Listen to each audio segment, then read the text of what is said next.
সকাল ৬টা ৪০। আপনারা টের পেয়ে গেছেন আমার অ্যালার্ম ক্লকটা বেজে উঠেছে। এই সময়টা আমাদের জন্য খুবই গুরুত্বপূর্ণ, কারণ সকাল ৬টা ৪০ থেকে সকাল ৮টার মধ্যে আমাদেরকে সব রান্নাবান্না শেষ করে ফেলতে হবে। আমাদেরকে মানে রান্না তো আমিই করব, বাদবাকি সদস্যরা সবাই খাওয়া দাওয়া করবে। ছেলেদেরকে এক প্রস্থ খেতে দিয়ে চলে গেলাম রান্নাঘরে। সকালবেলা কি কি রান্না হয় বলে দেই। রুটি হয়, রুটির সঙ্গে ডিম পোচ হয়, চা করি, আর এরপরে শুরু করি দুপুরবেলার রান্না। দুপুরবেলার রান্না বলতে ওই যে ওই পাশের পাতিলে দেখছেন ভাত, ভাতের সঙ্গে থাকে দুই ধরনের মানে একটা সবজি একটা তরকারি।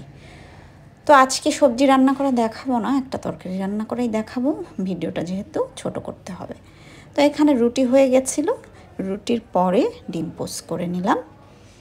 আমরা এই তো সকালে যা রান্না করি সেটাই মোটামুটি সারা দিন খাই, এর জন্য সকালবেলা আমাকে বেশ কিছু রান্না করতে হয়। এখন করছি বাটার ম্যাক্সের জন্য চিকেনের সঙ্গে সবজি। কুমড়া কেটে নিলাম, গাজর কেটে নিলাম, সেই সাথে চিকেন তো সিদ্ধ বসিয়ে দিয়েছি, সবজিগুলো তাড়াতাড়ি কেটে ধুয়ে দিয়ে দিলাম। এখানে কোনো ধরনের মশলা অ্যাড করিনি, শুধুমাত্র পানি দিয়ে সিদ্ধ। এবারে চুলা যেহেতু আটকা, মশলাগুলো আমি ছিলে নিচ্ছি। মশলা বলতে মাংস রান্না হবে, মাংসের জন্য আমি ইনস্ট্যান্ট মশলা বাটতে পছন্দ করি। আমি সপ্তাহে যদি 4 দিনও মাংস করি, ইনস্ট্যান্টই বেটে বেটে রান্না করি। এই তো বাটুল ম্যাক্সের মাংস সিদ্ধ হয়ে গেছে, এখন ঠান্ডা হবে, ঠান্ডা হওয়ার পরে তাদেরকে দেব।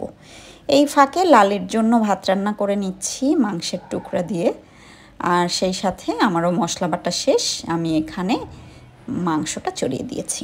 এদিকে মাংস কিছুক্ষণ পরে পানি শুকাবে, তারপরে কষাবো। ততক্ষণে বাটুল ম্যাক্সের খাবারটা রেডি করে দিয়ে দেই তাদেরকে, কারণ এখানে তারা চিৎকার চেঁচামেচি শুরু করে দিয়েছিল। এবারে দিয়ে দিব বাচ্চাদেরকে খেতে। এই তো সকাল থেকে কিন্তু তাদের 2 প্রস্থ খাওয়া শেষ। বাটুলবাবু গাজর আর কুমড়াটা খুব পছন্দ করে, যদিও তার ন্যাকামির কোনো শেষ নাই। খাবার দেওয়ার পরে তাকে ডাকাডাকি গুতাগুতি করে খাবারের কাছে আনতে হয়। এরপরে আবারও চলে গেলাম রান্নাঘরে। এই তো মাংসটা কষাচ্ছিলাম, কষানোর ফাঁকে ফাঁকে বাচ্চাদের সঙ্গে একটু এসে খেলাধুলা করে নিচ্ছিলাম, একটু দুষ্টামি করছিলাম, তাদের সঙ্গে কথাবার্তা বলছিলাম।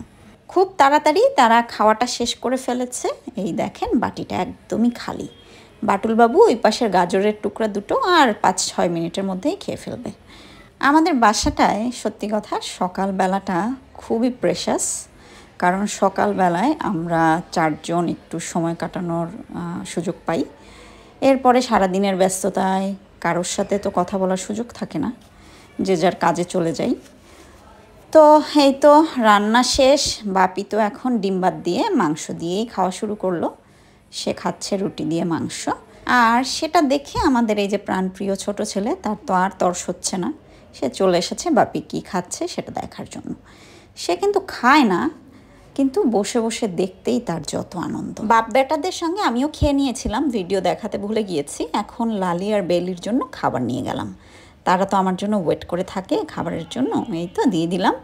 আমাদের আজকের এই সকালবেলার ব্লগটা কেমন লেগেছে আপনাদের দয়া করে কমেন্ট করে জানাবেন। ভালো লাগলে লাইক করবেন, শেয়ার করবেন। ভালো থাকবেন সবাই, বাই।